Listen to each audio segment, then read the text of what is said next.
Hi, everyone. Welcome to IAS Thursday. I'm Jennifer Gunn. I'm the director of the Institute for Advanced Study, and I'm happy to see so many of you here and very excited about our program today.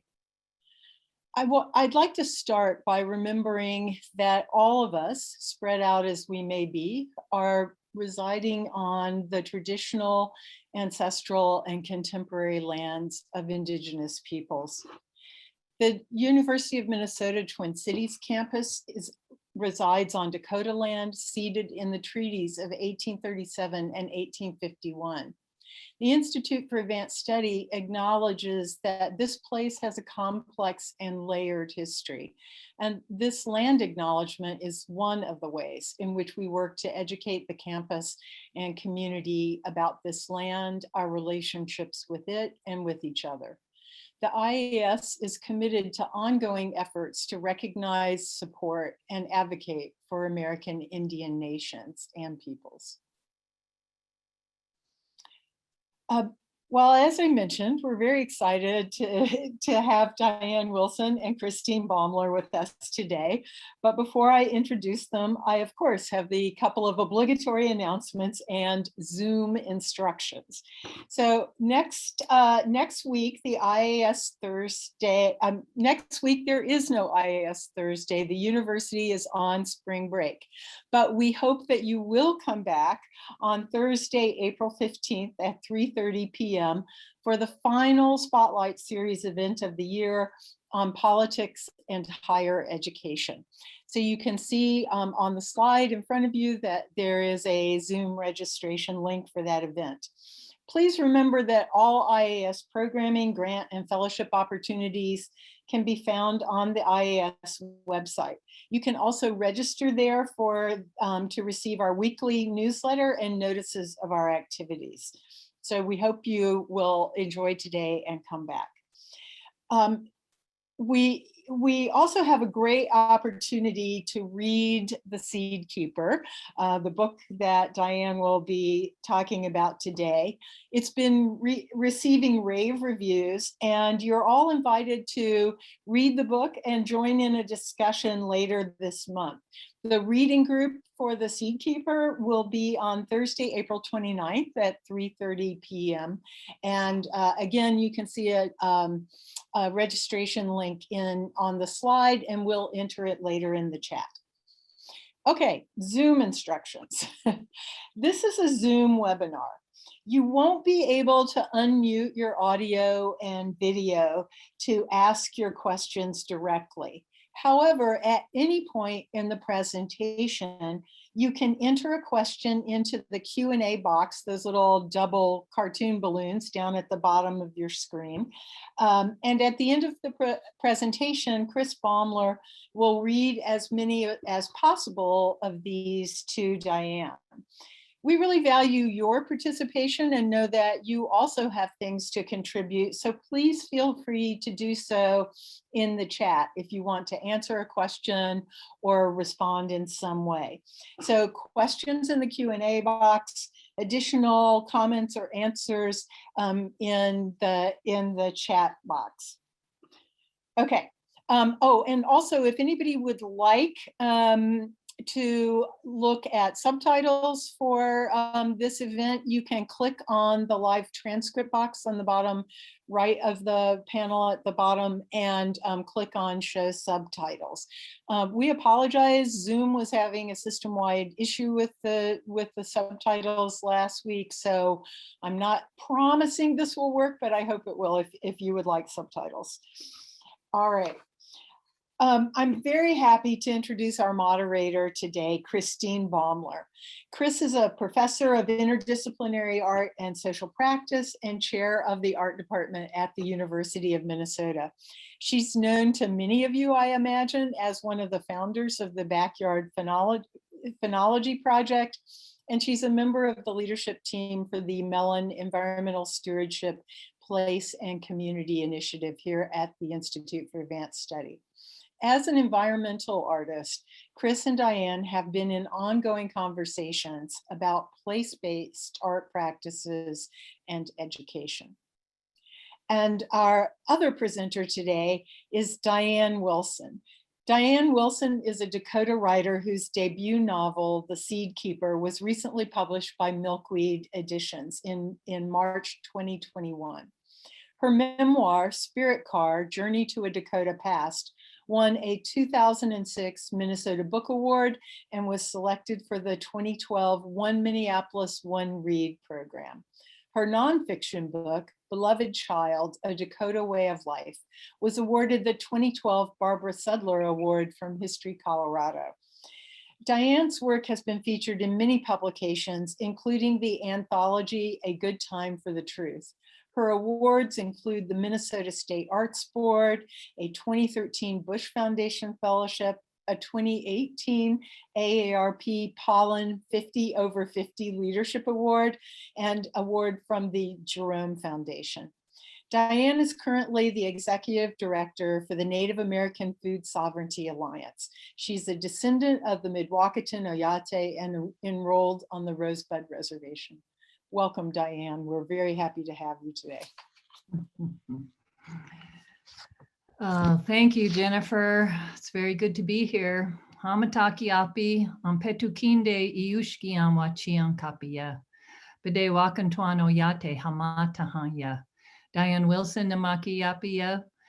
Sicangu oyate ed omawapia. Hello, all my relatives. It's really good to see you here today. My name's Diane Wilson. I am Dakota, and I am enrolled on the Rosebud Reservation.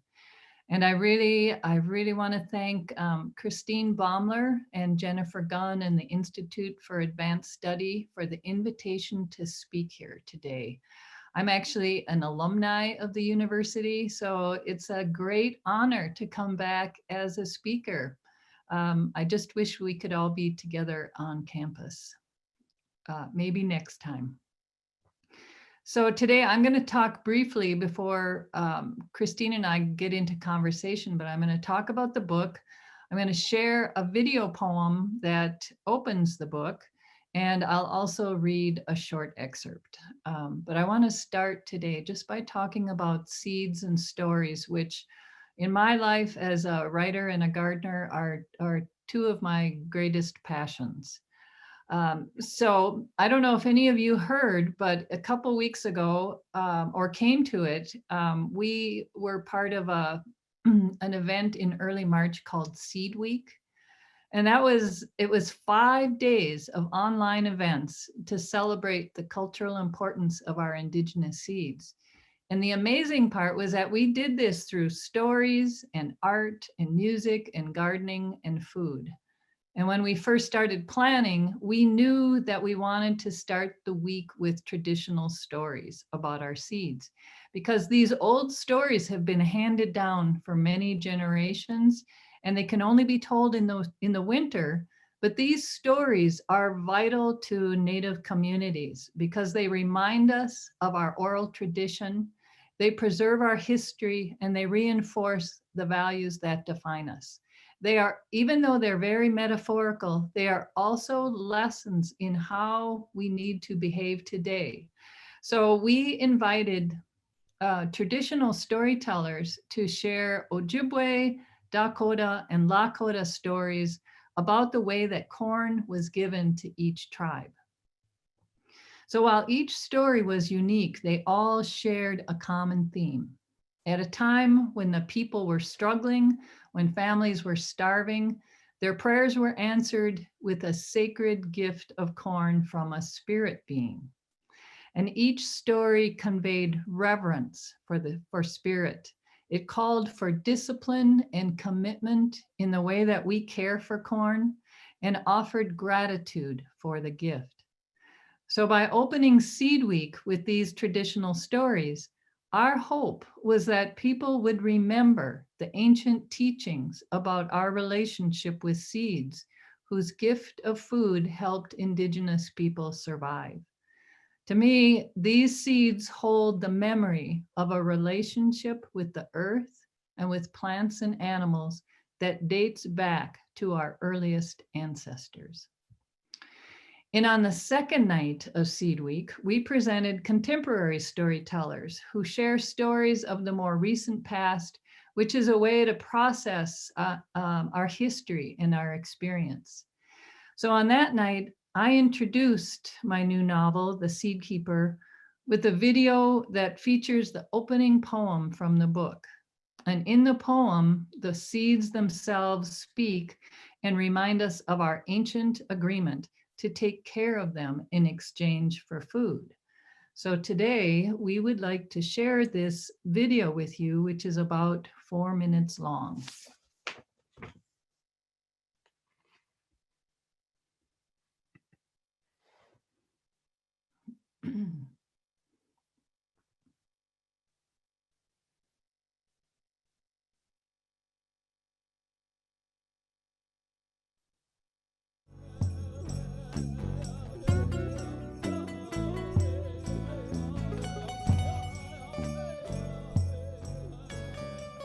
We are hungry, but the sleep is upon us.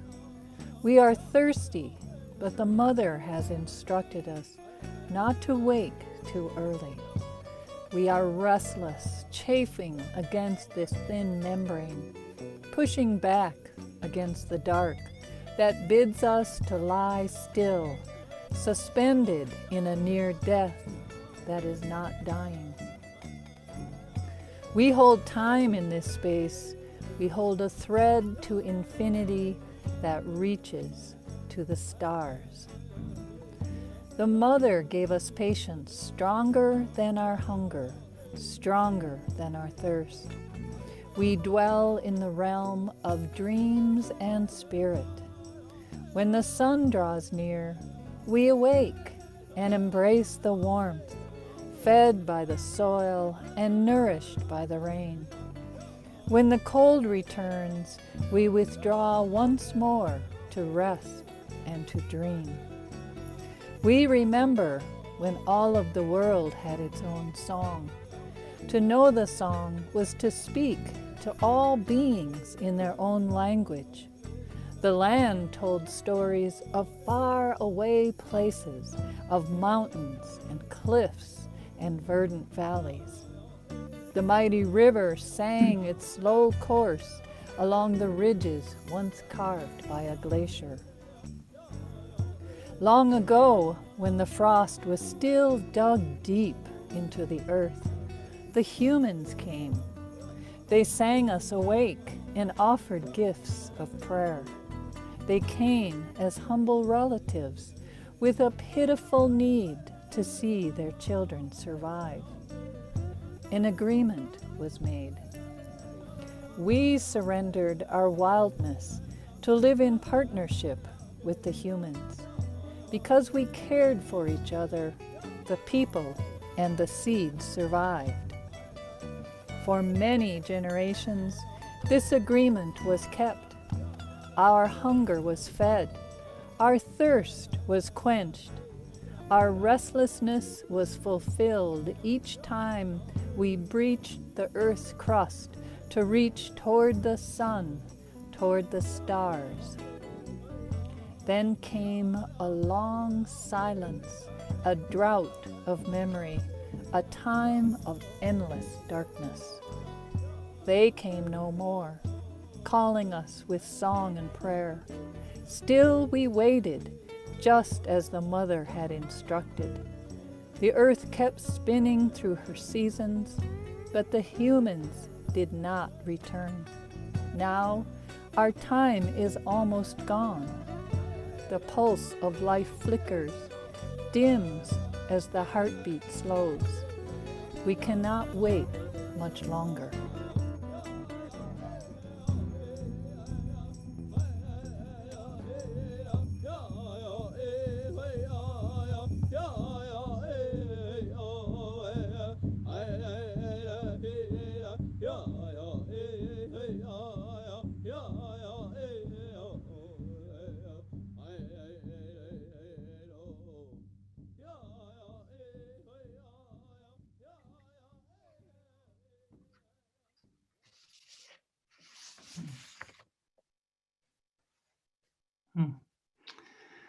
I hope you enjoyed that.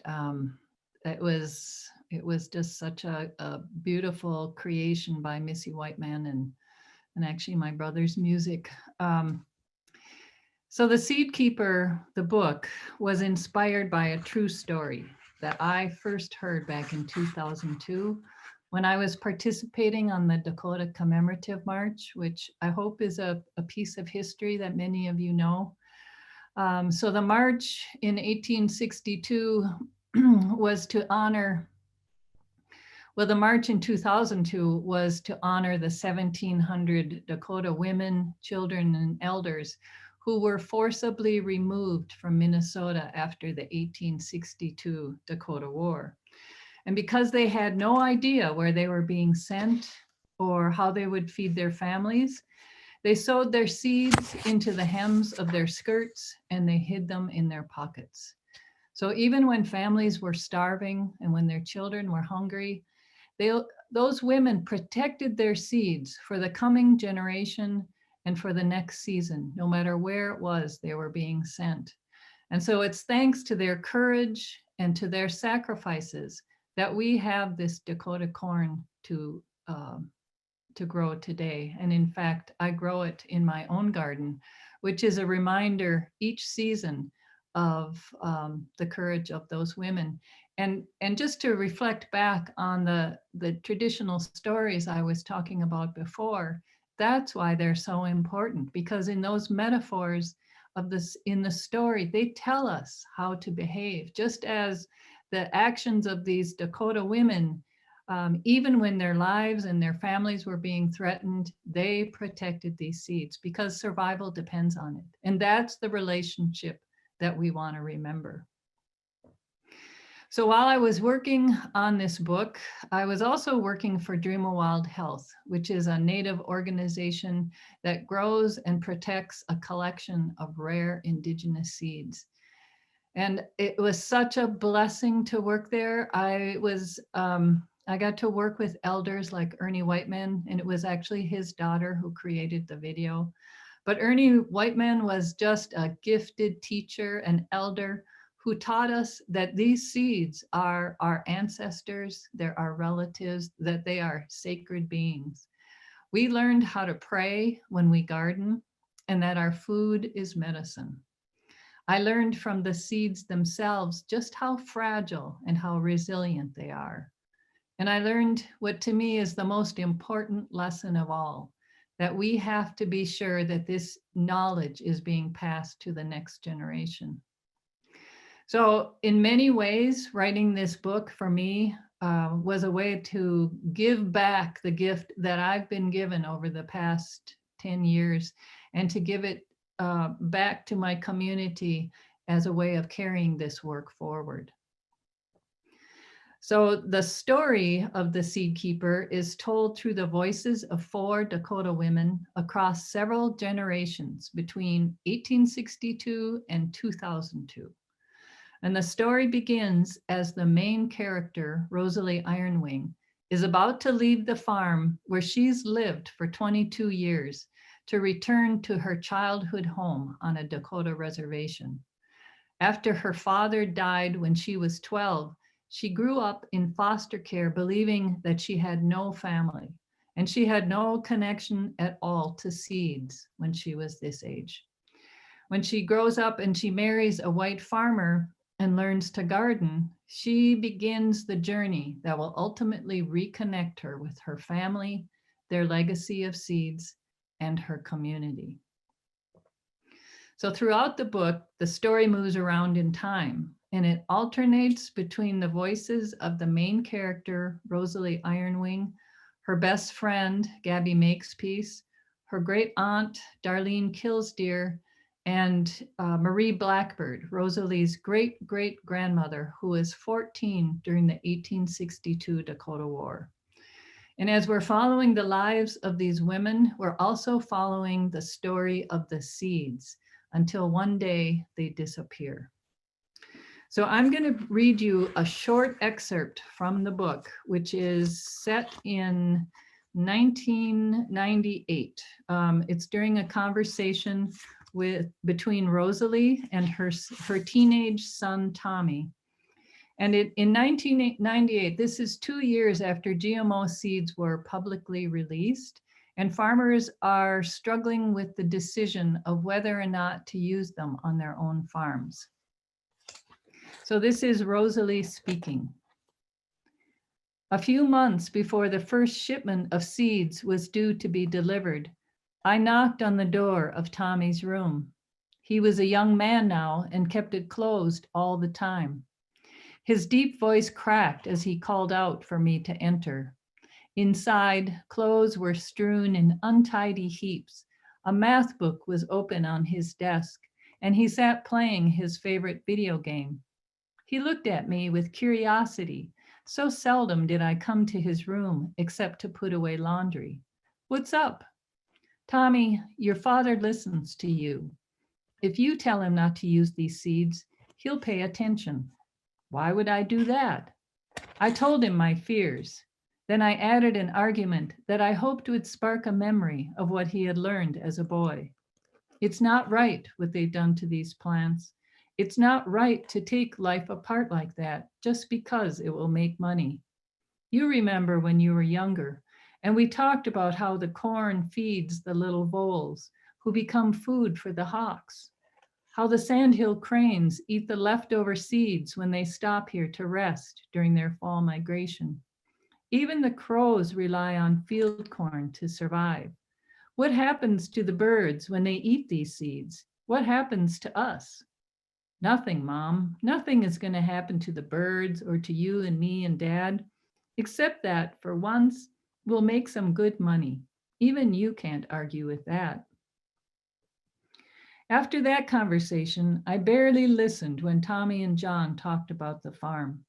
I didn't want to give up, not when the Minnesota River was already one of the most polluted in the country. But I wondered if there was a different way for me to do this work. I had tried to be like Gabby, who used her skills as a lawyer to fight threats to the river and the land. Maybe it wasn't my way to fight from anger. Maybe I needed to learn how to protect what I loved instead. For now, at least, that left me with my garden. I poured my time and energy into caring for her, feeding the soil with manure I spread with a shovel, watering the plants by hand. Some days I sang to them, serving up a mix of my father's old powwow songs. Once John offered to spray his pesticide to kill the weeds, thinking to save me time. I glared at him until he threw up his hands and said, okay, do it your way. And I did, sweating for long hours under the hot July sun, as if my pain was nothing compared to what had been done to the earth and water around me. A library book showed me that the tiny seeds I had taken for granted were actually unique living beings with their own history, story, and family. Each seed was made of an embryo, a seed coat, and something nutritious, almost like a packed lunch. The mother plant, like me, wanted only the best for her babies. Some plants, like dandelions, scattered their seeds in the wind, while others, like some pines, needed fire to open their cones. Somehow the mother knew to dry her seeds almost completely, so they would sleep until the time was right to wake. Each seed held a trace of life that would spark when given water, when given the appropriate conditions. Everywhere I looked, I saw how seeds were holding the world together. They planted forests, covered meadows with wildflowers, sprouted in the cracks of sidewalks, or lay dormant until the long-awaited moment came, signaled by fire or rain or warmth. They filled the produce aisle in grocery stores. Seeds breathed and spoke in a language all their own. Each one was a miniature time capsule, capturing years of stories in its tender flesh. How ignorant I felt compared to the brilliance contained in a single seed. I had begun to see that when we save these seeds, when we select which ones will be planted again, our lives become braided into the life stories of these plants.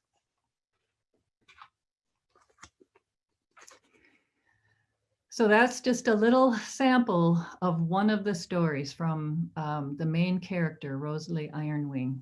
And the question that I ask throughout the book is about relationships, especially our relationships with seeds, how that's changed over many generations, and what impact that has not only on us as human beings, but also on the seeds themselves. We have a Dakota saying, Mitakuye Owasi, which means we are all related. And that means all of us, the seeds, plants and animals, the water, our soil, the air, and that as relatives, we have a responsibility to care for each other.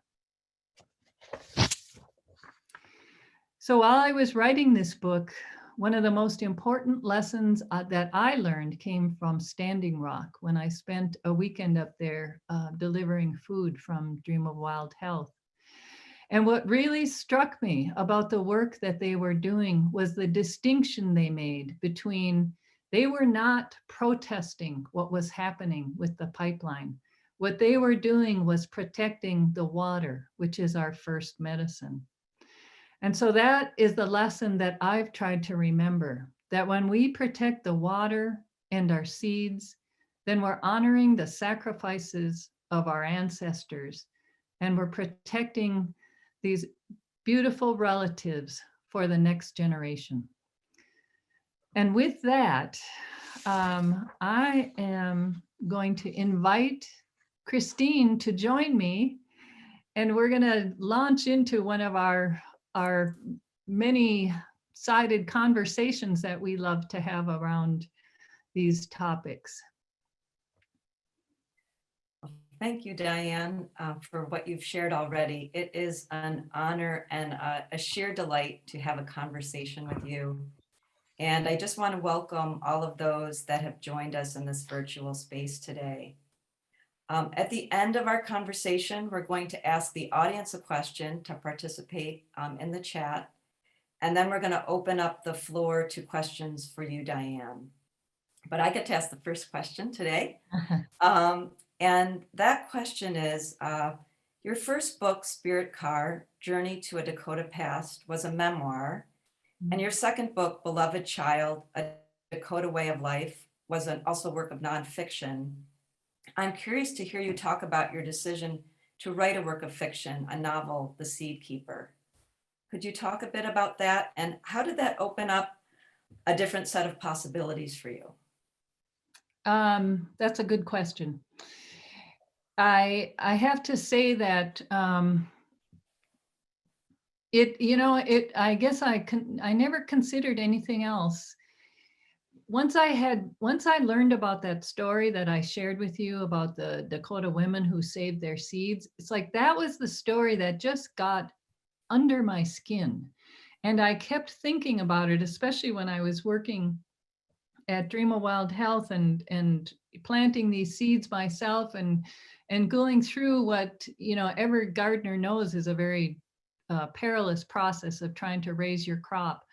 And so to me, the story had to be told in fiction so that I could bring in these multiple voices, that I could actually expand on the time and use it in a way that fiction allows us to bring in different perspectives.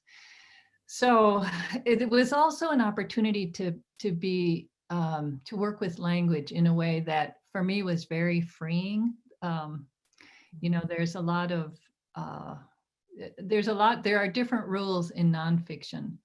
And so I really enjoyed having the opportunity to learn something new and to create a story that I hoped would then allow people to enter into it through their imaginations. And that to me, there's an entirely different experience. Like if I go and read a headline about what's happening with seeds, most likely I'm going to get all the facts. 94% of our seed varieties have already disappeared, which is a true fact. And after I read that, and it's useful knowledge, but I end up feeling so guilty and so just overwhelmed by the magnitude of the problem. I don't even know where to begin. But if you tell me a story that comes in through my imagination and it opens up possibilities, and I'm hoping in this story opens up an invitation to re-engage in relationship with plants and seeds in the world around us, then I'm hoping that we remember that this is joyful work, that we love playing in the soil. We love seeing those seeds come up, and we love eating the food that these gardens provide. So yeah, that's why. Thank you. You begin the novel with that powerful poem from the perspective of the seeds themselves, and which we just all had the chance to listen to in the video. And you've really touched on this in your answer, but I just love the way the narrative is told from the perspectives of different women across different generations. And could you talk a little bit more about that decision of telling that narrative from different perspectives, including the perspectives of the seeds? Yeah, actually the seeds framing the book is one of the most important perspectives, even though they don't appear that often. They are a through line throughout the book. You'll see them appear in each woman's story somewhere. So those seeds are on their own journey, and by framing it from their perspective, it's a way of opening up that viewpoint of this is not just a human-centric issue that we're facing. The seeds, the plants around us, the water, these are relationships that we are responsible for. And so each of the women within the narrative of the book also holds a part of that puzzle, that struggle of being in relationship with the world around her, as well as the challenges that each one faces in her own life. I think about Marie Blackbird, which is the character in 1862. She's 14, and there is actually that recreation of the story of her and her mother hiding the seeds in the hems of their skirts. And then where do those seeds go? How did they travel with her family? They go with her when she raises a daughter, and then as her daughter teaches her daughters. But then it's disrupted by boarding schools and those seeds disappear. So each of those narratives became really essential to telling a different aspect of the challenge that that these Dakota women were facing, not only in their relationship to the seeds, but also in their struggle to stay connected to their traditions, to their culture, to a way of life. Thank you. We talked a little bit about the agreement we have with the seeds in the video. That was part of the poem, is that breaking the agreement with the seeds. And could you discuss the ways in which the book addresses that agreement with the seeds? And also, how do we honor and reestablish our relationship, not only to the seeds, but to the earth, the water, the air, fire? Well, so the video was all about the seeds themselves saying, hey, we allowed ourselves to be domesticated. So if you take the example of corn, which the scientific theory is that it was teosynthese thousands of years ago, and that plant entered into an agreement with human beings to allow itself to become domesticated and give up its wildness in order to be in this relationship where it became dependent. And I've heard Hope Flanagan, who is a fabulous forager and wild plant, Hope, she talks about domesticated seeds as the enslaved ones. So they give that up. They give up their wildness in order to provide the gift of food for human beings. And if you remember that each time we eat a plant or we have meat on our plate, that this is a being that gave its life so that I could be alive, so that all of us could have that gift of life. And so the least we can do is offer gratitude and reciprocity in that relationship where we take care of them. So how you grow your seeds, for example, how you take care of the soil so that those seeds can have their best shot at having a good season, how you care for the water, because water that's our medicine. That's our first medicine. That's the one that is absolutely vital to life. And we forget sometimes that our survival depends on this. And our ancestors knew that because it was firsthand. Either they protected the world around them in a way that allowed both to thrive and survive, or if they became greedy and took all of something all at once and didn't share and wiped it out, well, then what happens to their survival? And so this idea of balance it's essential, it's fundamental to that relationship that we have with the world around us. So how do we reestablish it? To me, that, you know, we get practical again. We get very local. We look around in our immediate environments, and, you know, gardening. And maybe you're in a dorm, you don't have access to a garden. Maybe you find a community garden, or maybe you don't like to garden, you like to cook.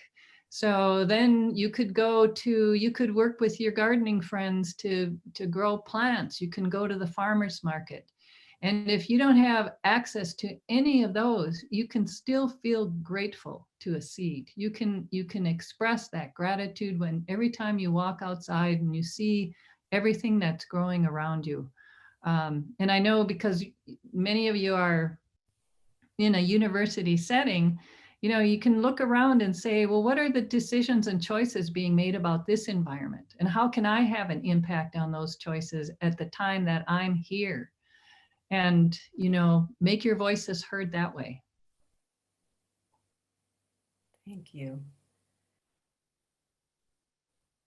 The narrative of the novel is set in a specific place and embedded in the history of human relations, but also the relationships to other than humankind, the plants, the animals, the river, the stars. And it also contrasts indigenous and Western ways of producing food.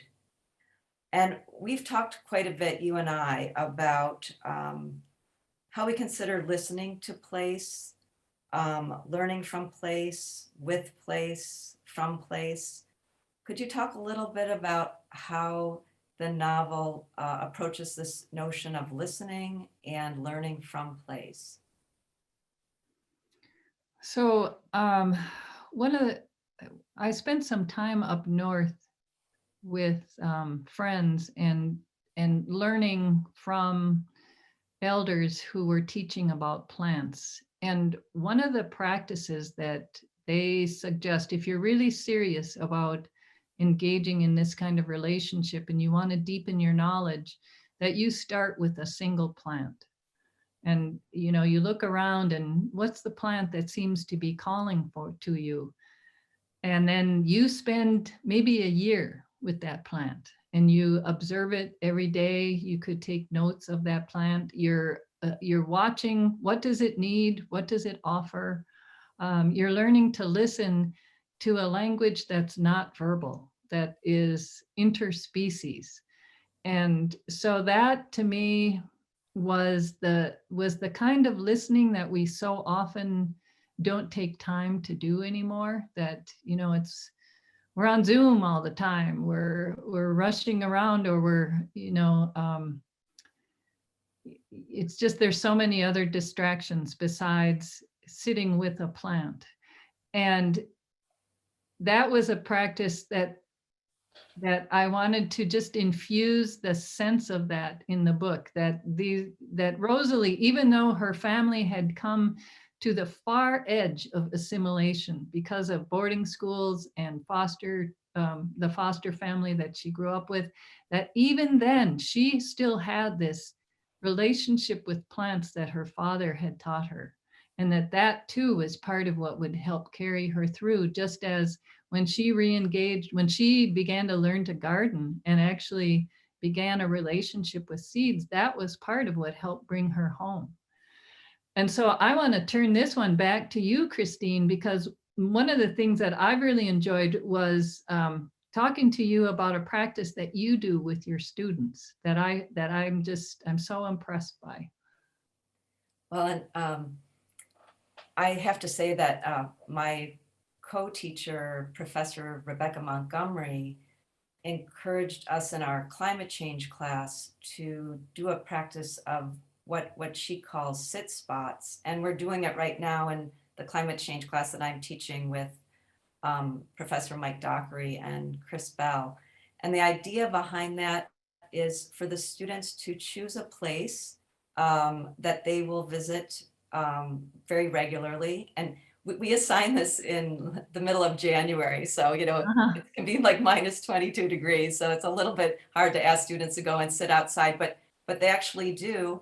And it's what's really remarkable to me, and we've talked about this, Diane, is how deeply the students connect with that place. And it may be a tree in that place, or they're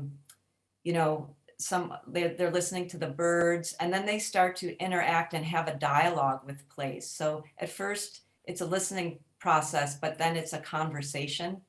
Mm-hmm. And to see the really creative ways that the students have dialogue with that place and how that place informs and changes their perspective of how they're thinking about, I think, not only about that place, but about other aspects of their life as well. So I've just been very moved by that sit spot exercise that they do, and to watch the progression of that relationship over the semester.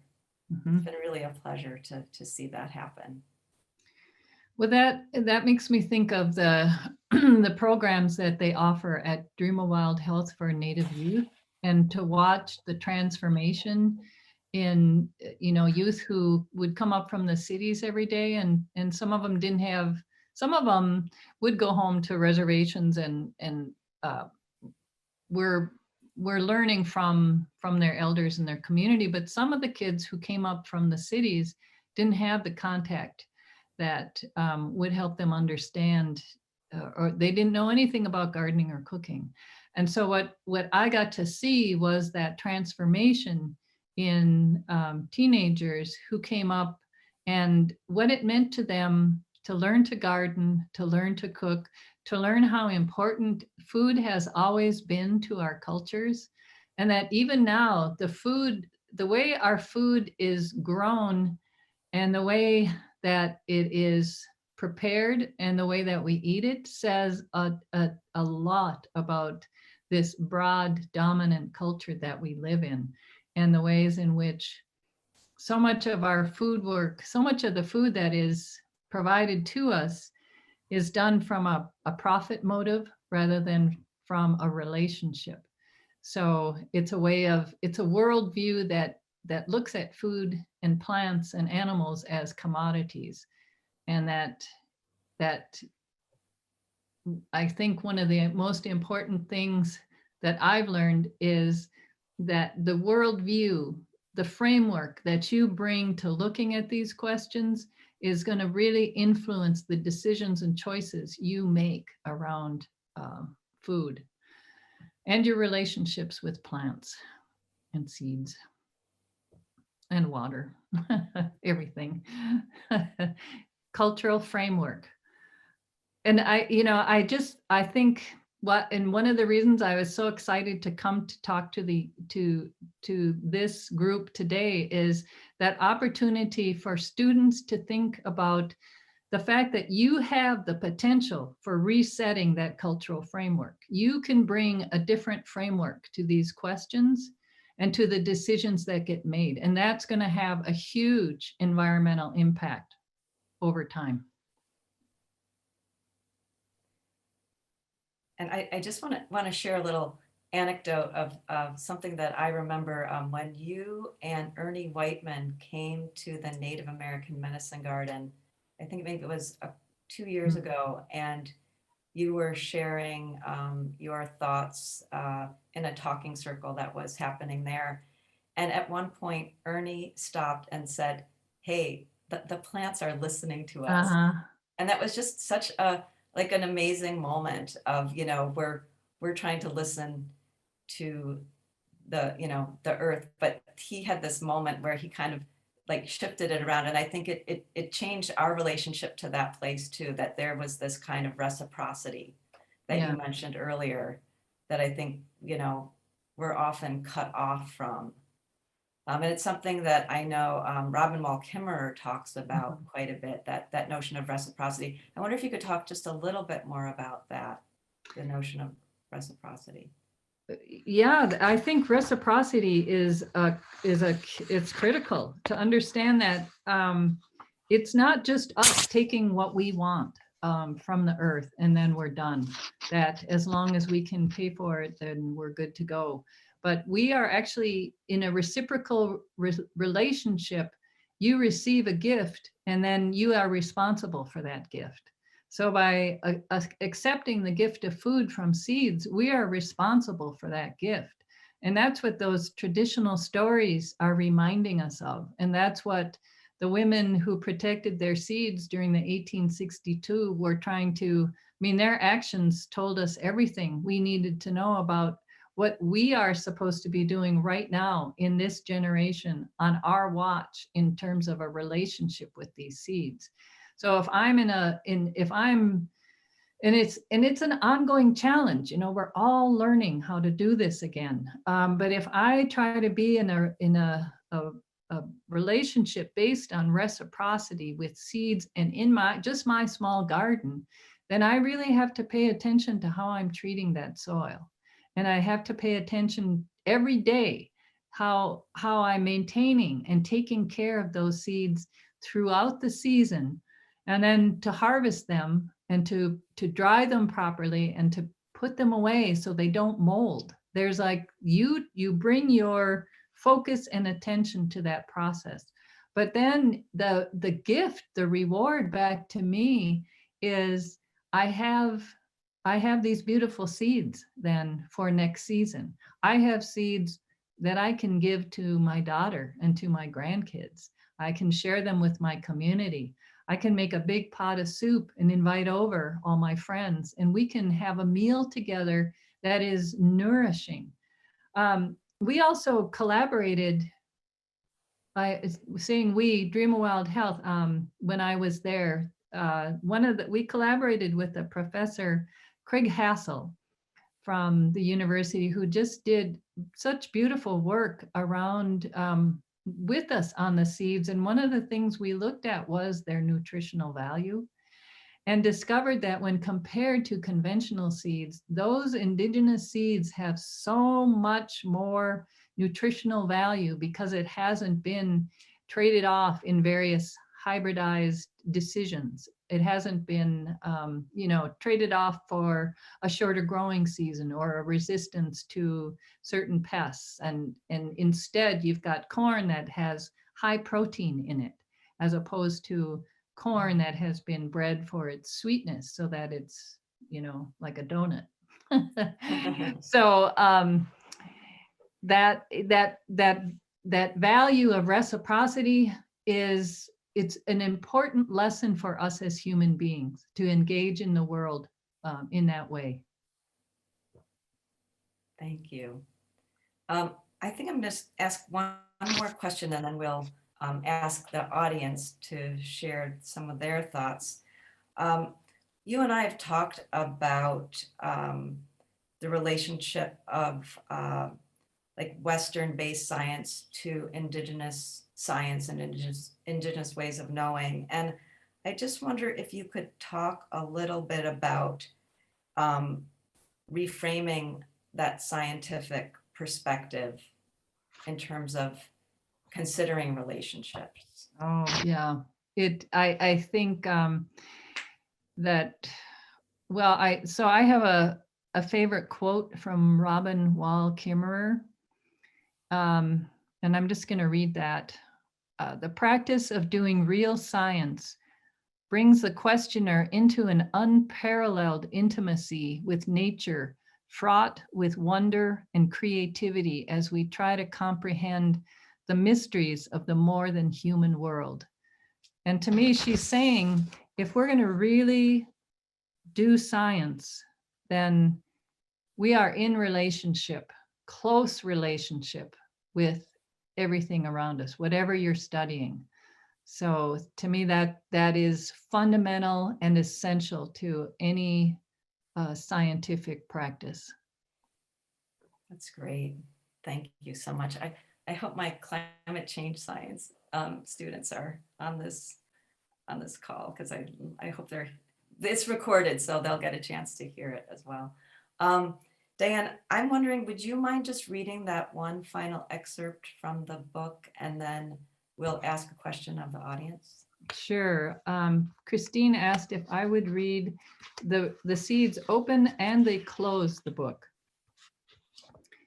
So this is just the closing prayer. As they prayed, we heard the song the old ones used to sing at dawn. Their voices blended with the wind that swayed the star-filled branches of the cottonwood tree. We heard a song that was our own, sung by humans who were born of the prairie. Love the seeds as you love your children, and the people will survive. Wachekie. Thank you. Thank you, Diane, so much for this incredible conversation. And we are going to ask the audience now to participate on chat. And the question that Diane wanted to pose to all of you is, how do we protect what we love and what we value? And so we thought, as we transitioned into the question and answer period, if people wouldn't mind writing in the chat an answer to that question or some thoughts that you might have about it. So the question again is, how do we protect what we love and what we value? And as you're doing that, we're also going to be opening up the question and answer area of the Zoom. So if you want to click on the Q&A at the bottom, that's just to the right of the raise hand function. Feel free to enter your question into the Q&A function. But we'd love to also see your responses on the chat as well.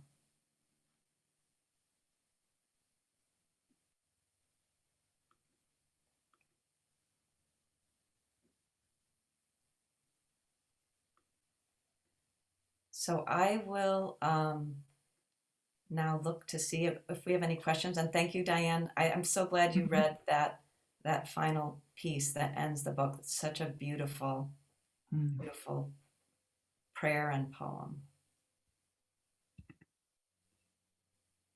I'm just watching some of the things coming through on the chat. By attention and by nurturing it, beautiful.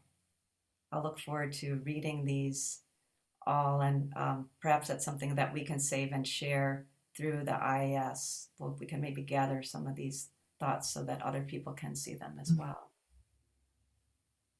I'm seeing some nice questions in the Q&A.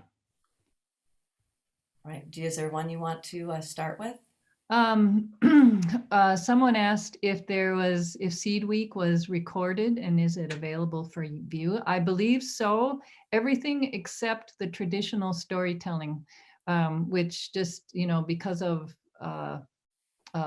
protocol, you don't record those stories. But the other events are available, and you could check on the All My Relations Arts website. Native seeds available for planting.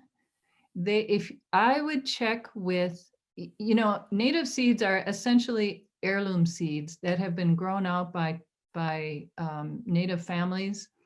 So if you look at Seed Savers in Iowa, they have a really comprehensive catalog that does include some native varieties that are in broad distribution, meaning there's enough of them that they could go public and share them. So that's a great place, I think, to go and find seeds. So we have a number of really wonderful questions here. One of the questions is, to engage with a plant and deepen that relationship, do you mean one specific plant, as in a tree in one's backyard, as we engage with other people? Yes, one plant. Yeah. And that was just one elder's teaching. And you can see how you could enter into a really profound relationship if you focus on one plant. Thank you. There's a question here. In the book Ecofeminism, Leah Penniman, co-director of Soul Fire Farm, speaks about how her great-grandmother came as a slave from Africa to America. She actually wove seeds into her hair to bring with her on the slave ship. This is another way in which people who are culturally uprooted are able to keep their relationships with seeds and plants and home. What a beautiful story. Yeah, that is beautiful. Thank you for sharing that.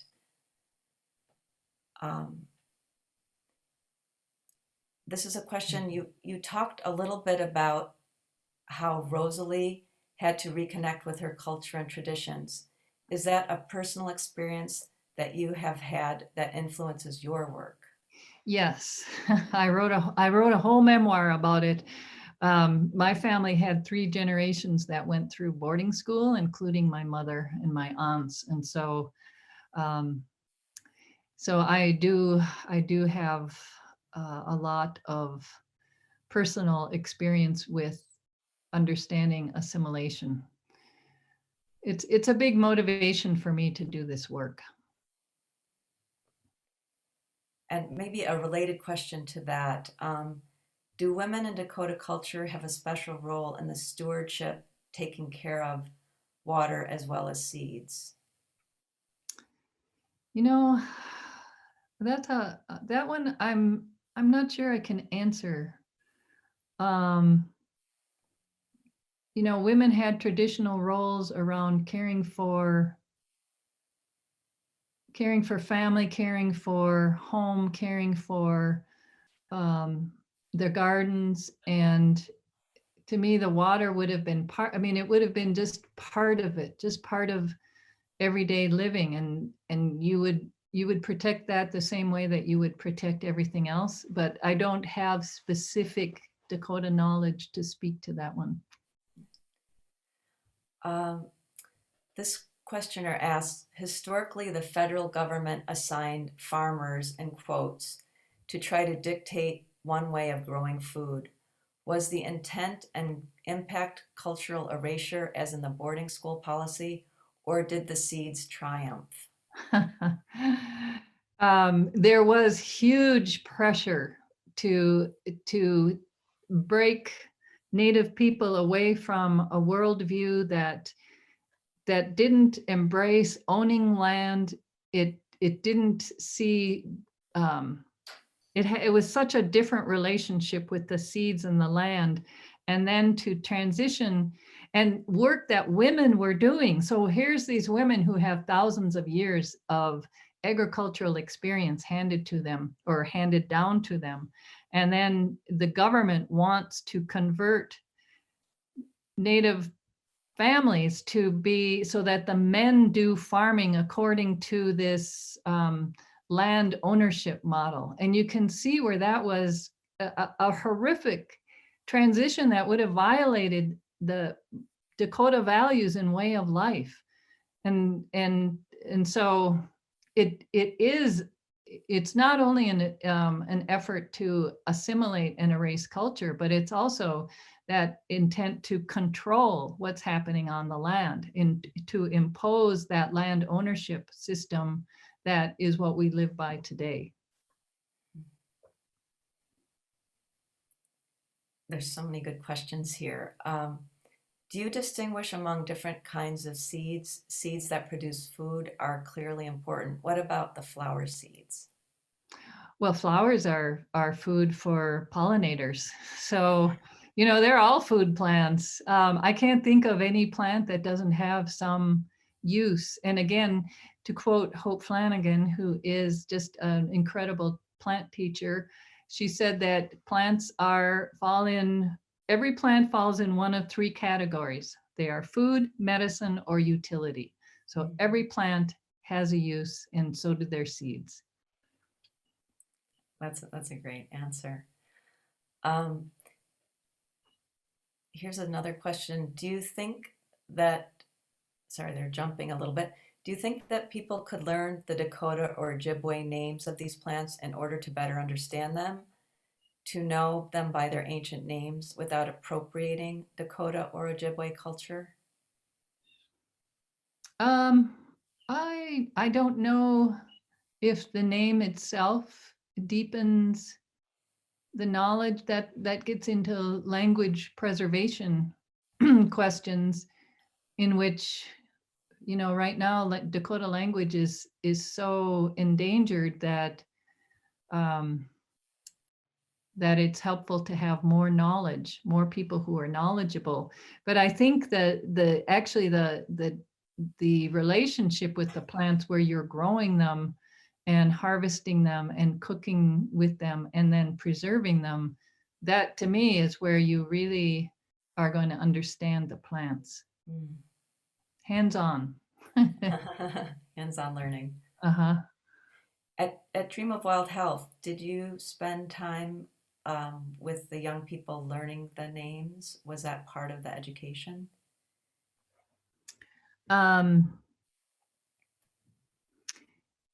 We did spend time learning the names of plants, but the emphasis again was on hands-on.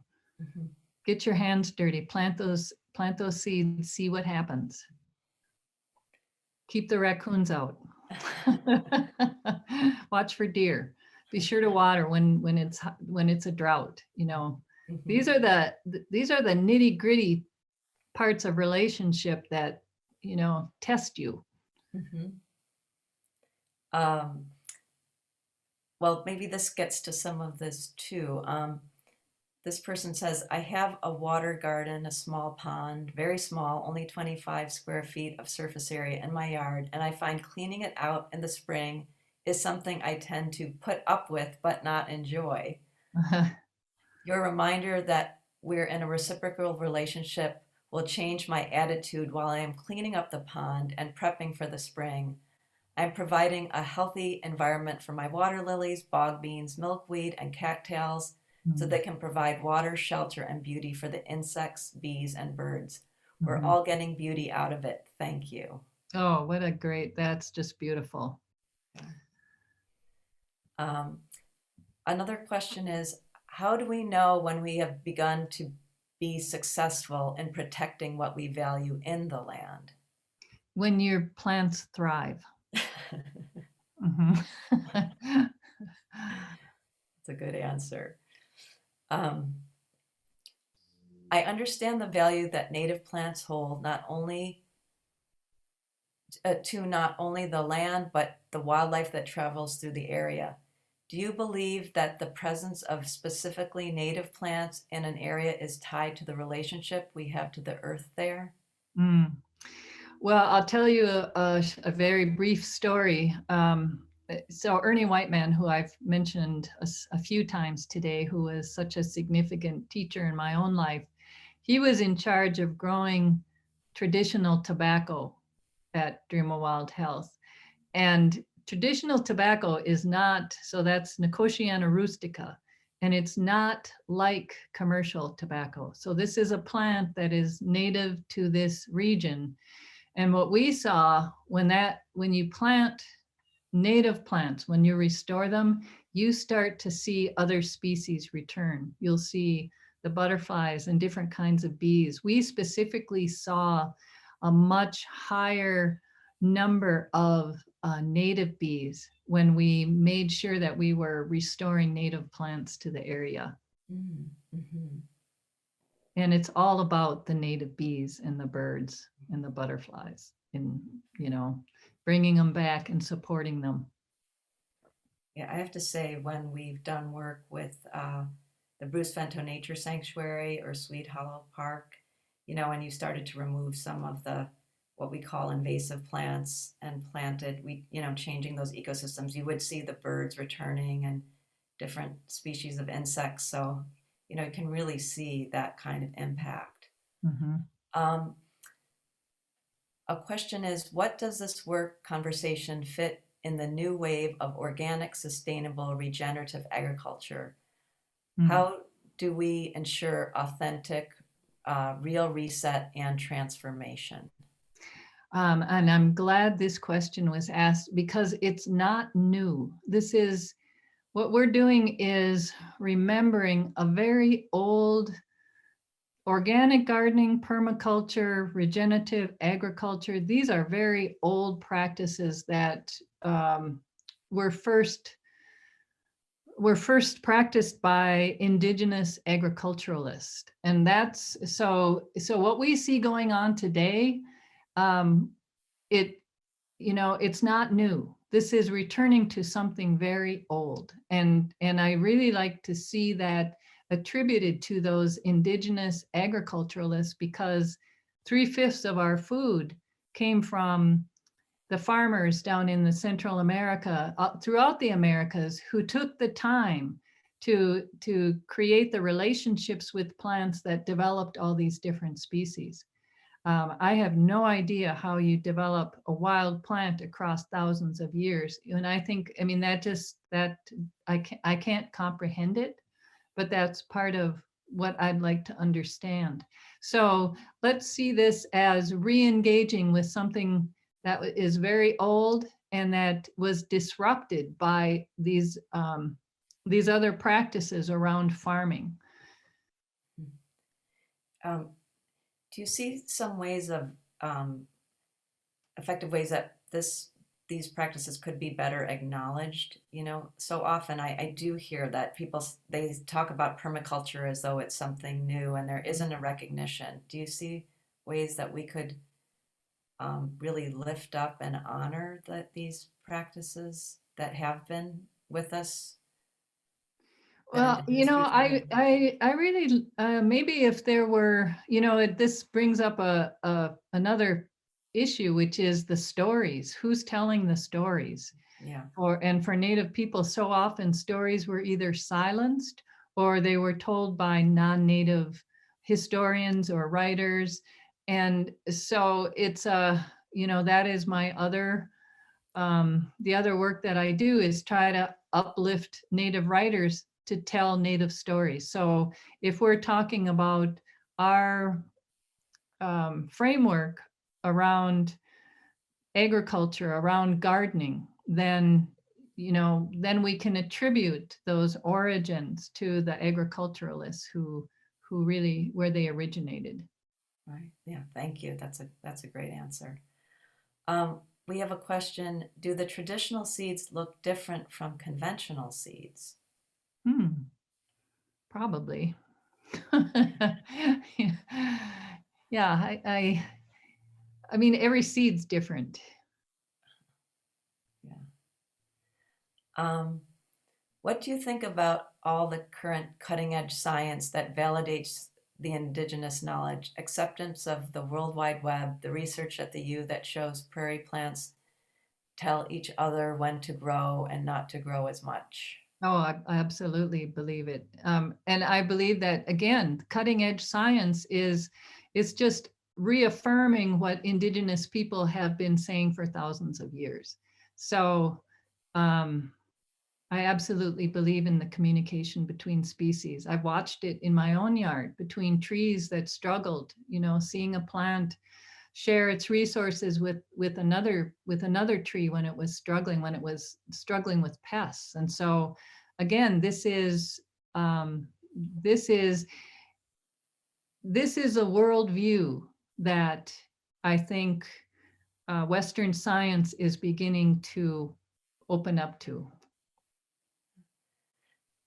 I remember that Ernie Whiteman told me about a tree that was struggling at Dream of Wild Health and another tree. Yeah. And that story appears in your book. And I wondered, was the origin of that story specific to the Dream of Wild Health pair of trees, or was that just something that you? Both. So there was the trees at Dream of Wild Health, 2 chokecherry trees, but then I had birch trees here where I live that I saw the same thing. So, you know, it's amazing to see. You can literally see the shift, because one tree gets in trouble and then you see this other tree kind of diminish for a while, and then this one comes back and then the other one gets restored. And it's like I'm just beyond grateful to have witnessed that. Yeah. We have so many more wonderful questions. Pidamayaye Diane, thank you for your beautiful book, For Keeping Seeds and Stories and Sovereignty Alive.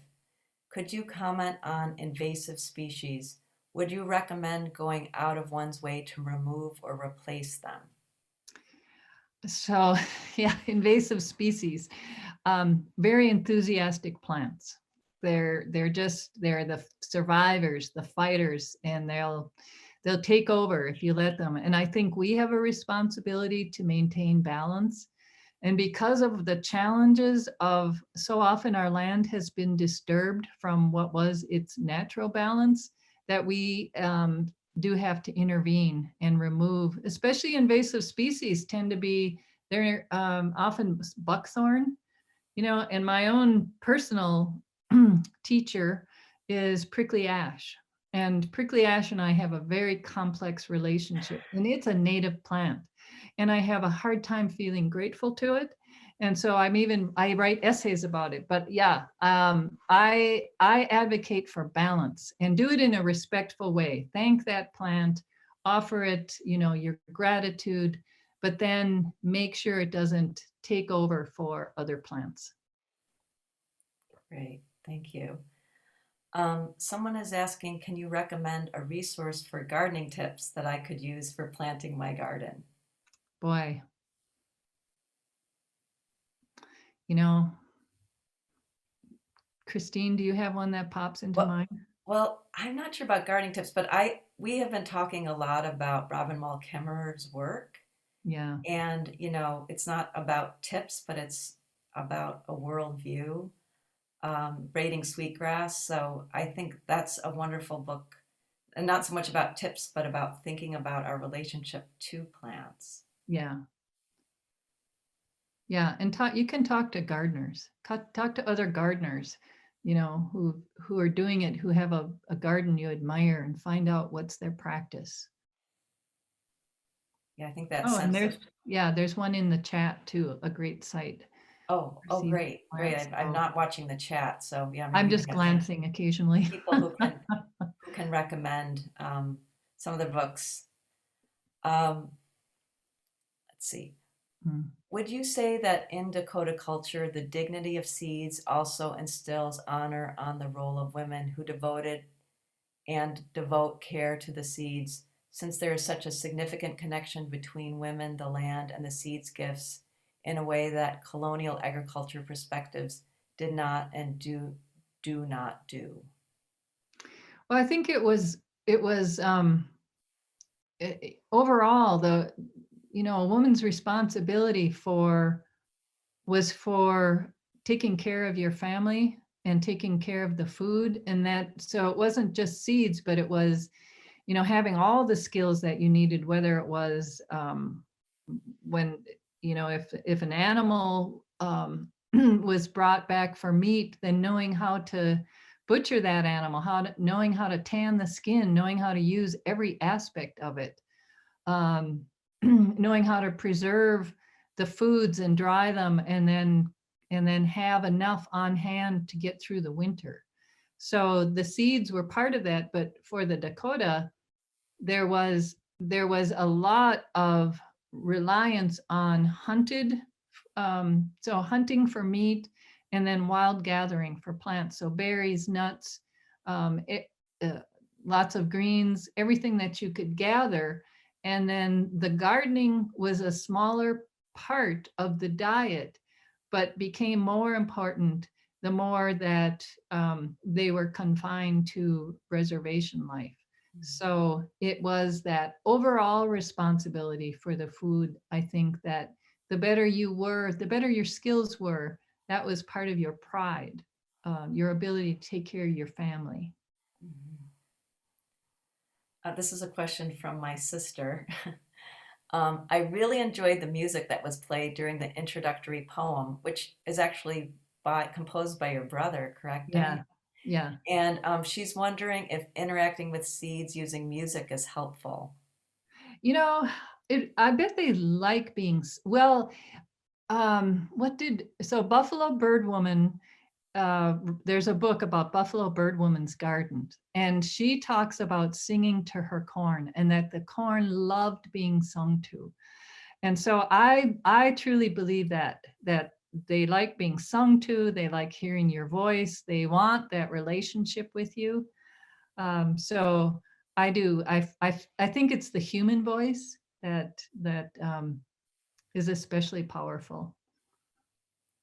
You told a really beautiful story in your essay for the book, The Good Time for the Truth, is that the name? About a young girl who sort of spontaneously starts singing and dancing. And Oh, yeah.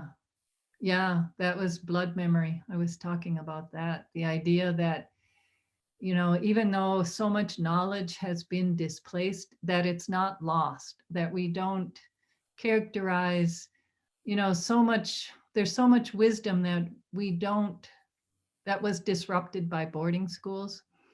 But if we believe that wisdom lives on, that if through prayer and through meditation and simply through our own genetic connection to what would be more of a collective unconscious, that through the blood memory, you can access this wisdom again.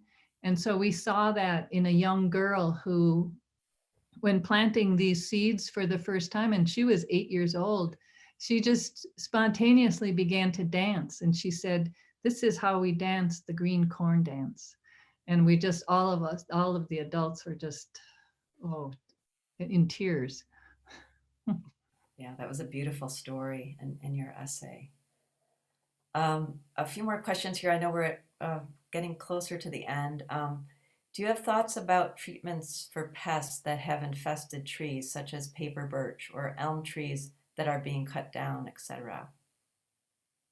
So I guess thoughts about how we deal with things that we consider pests. Boy, that's, I think you have to get specific to talking to arborists, and I don't have a specific treatment. That it was actually my paper birch that went through a pest infestation.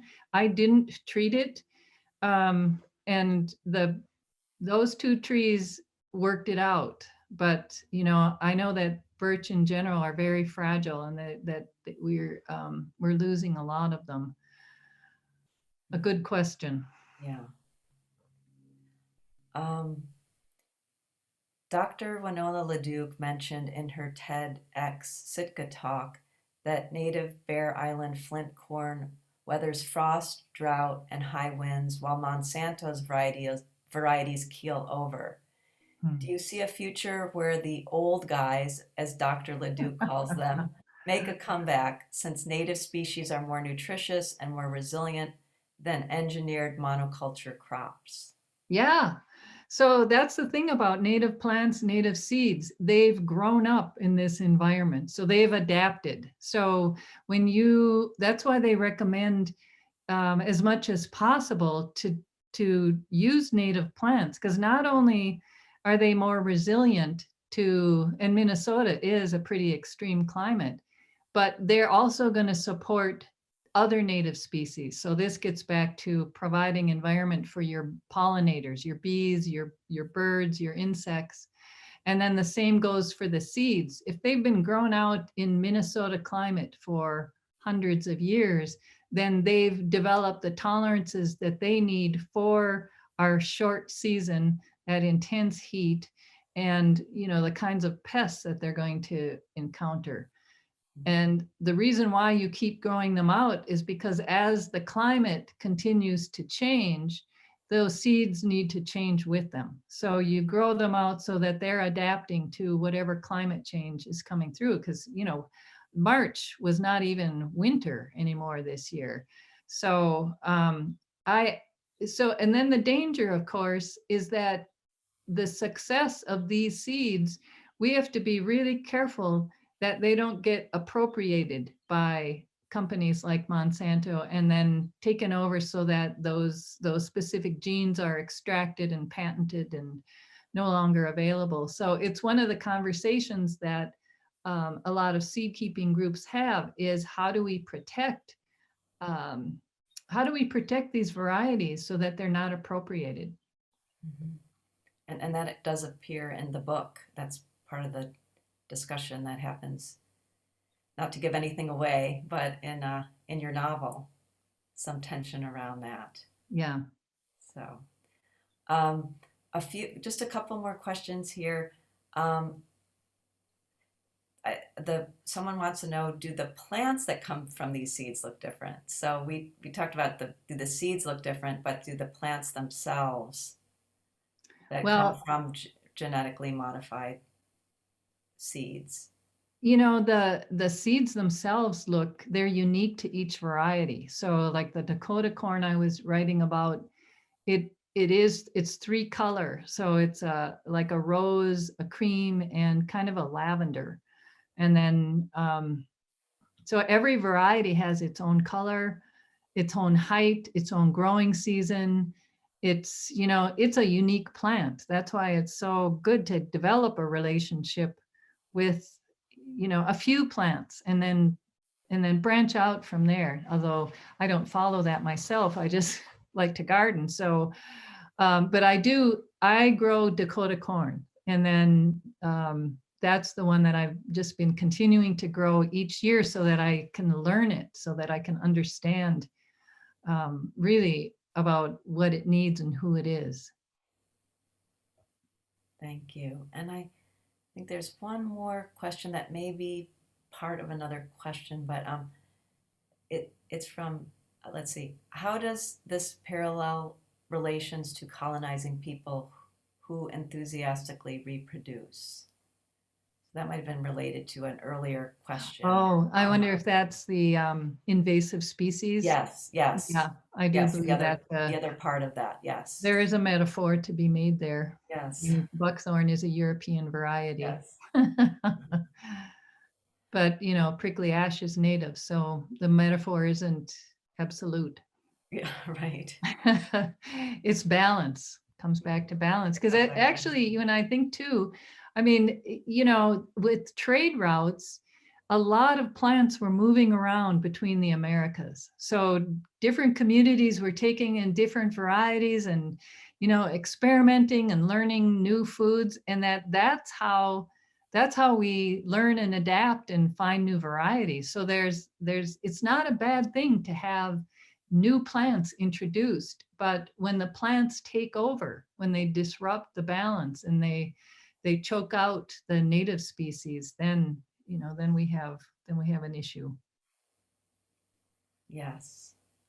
Well, thank you, Diane. I think that is all the questions that we have. And there's so much in the chat. It's going to be wonderful to read through the chat and see what people had to say. And there's a lot of interesting links there too, for those of you who are still here with us. You might want to take a look at some of those links that might answer some of your questions in other ways as well, with other resources. And Jennifer, would you like to have a final word here? I just want to say thank you so much to Diane and to Christine, and also to remind people that you can sign up for the reading group. And somebody asked in the chat earlier how that's going to work. So I'll just say real quickly, Diane is preparing some questions for us to use for discussion, and we will be breaking into using breakout rooms to break into smaller groups, you know, with one facilitator in each group, just so that we can have more intimate discussions than 100 people unmuting all at the same time. And for those of you who have been eagerly awaiting your copies of The Seed Keeper, it should be in your, coming on the shelves at the second printing in your local independent bookstore any minute now. So please support your local independent bookstores. We had a slide up earlier suggesting ones like Birch Bark and Moon Palace, I think, and it's a great book. And since I failed to show it earlier when I was talking about the book, it before, just look how gorgeous this cover is, and what's inside is even more beautiful. So we hope to see all of you back on April 29th for a discussion of The Seed Keeper. Thank you. And thank you again, Diane, for your fabulous book and this conversation. So appreciate you. Thank you for the invitation to come today. I really enjoyed our conversation. Really enjoyable. Thank you, Jennifer. Thank you, Christine. Thank you, Diane. And thank you to all of the Thanks, participants everyone. for sharing all of your comments and questions. Thanks. Thank you.